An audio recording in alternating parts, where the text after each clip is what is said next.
আগামী 12ই ফেব্রুয়ারি অনুষ্ঠিত হতে যাচ্ছে চতুর্থ গণভোট।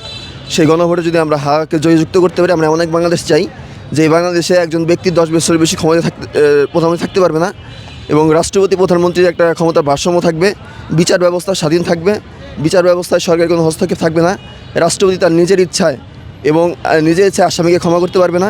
একজন দণ্ডপ্রাপ্ত আসামিকে ক্ষমা করতে চাইলে যিনি বাদীর সাথে আলোচনা করে রাষ্ট্রপতিকে ক্ষমা করতে হবে, এবং একজন ব্যক্তি দলীয় প্রধান এবং প্রধানমন্ত্রী থাকতে পারবে না। আমরা এক বাংলাদেশ চাই যে এই বাংলাদেশের সরকার চাইলেই ইন্টারনেট বন্ধ করতে পারবে না। এমন এক বাংলাদেশ চাই যে এই বাংলাদেশের সরকার চাইলেই বিরোধী দলের মতামত ব্যতি রেখে মার্শাল ল জারি করতে পারবে না, কোনো কারফিউ জারি করতে পারবে না।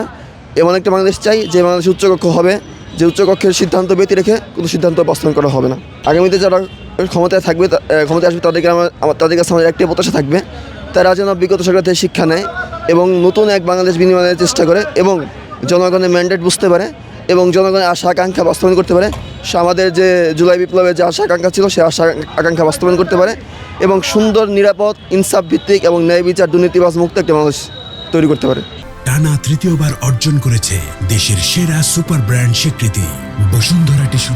তো আমরা 2024 সালের 5ই আগস্ট স্বৈরাচার মুক্ত বাংলাদেশ পেয়েছি।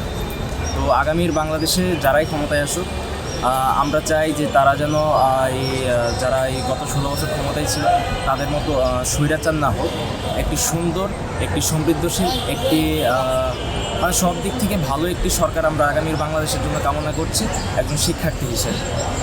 তো গত 16 বছরে আমরা দেখেছি যে অনেক জুলুম, নির্যাতন এবং কি দেশকে ধ্বংস করার একটি পায়তারা যে সরকার ছিল, তারা মানে দেশকে ধ্বংস করার মতো একটি অবস্থায় তারা নিয়ে গেছিল। তো আগামীতে যারাই ক্ষমতায় আসুক, আমরা চাই একটি সুষ্ঠু, একটি সমৃদ্ধশীল এবং একটি নির্ভরযোগ্য বাংলাদেশ, যে জায়গায় সকল মানুষের সমান অধিকার থাকবে, সকলে তাদের দল মত নির্বিশেষে দেশের জন্য, দেশের মানুষের জন্য, দেশের উন্নয়নের জন্য কাজ করবে, এমন একটি সরকার আমরা আগামীতে চাই।